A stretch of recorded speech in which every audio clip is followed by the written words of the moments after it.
जो संविधान के साथ छेड़छाड़ करने वाले मोदी।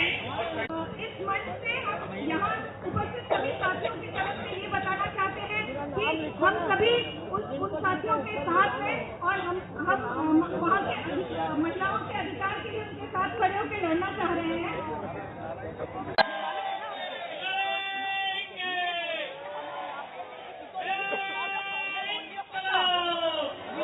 वो हक लोगों को समझे, संविधान का अर्थ समझे, उसका जागर हो जाए।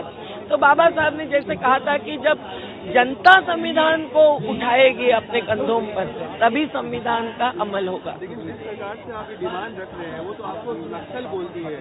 हाँ, उनको नक्सलवाद क्या है ये भी मालूम हो तो हम बहस करने के लिए तैयार है।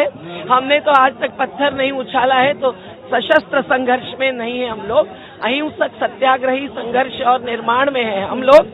और वो तो इसलिए कुछ लोगों को अर्बन नक्सल कहकर जेल में डाले हुए हैं क्योंकि वो श्रमिकों के, दलित आदिवासियों के पक्ष में लड़ते हैं, तो व्यवस्था को चुनौती होती है। और ये सब कॉर्पोरेट्स के पक्ष में बने रहते हैं, तो भी चुनाव उनके फंदे पर, चंदे पर लड़ सकते हैं। हमें बहुत खुशी हुई है कि इस मुल्क का आवाम आज भी नफरत के खिलाफ है, मोहब्बत के साथ है, गैर बराबरी के खिलाफ है, बराबरी के साथ है।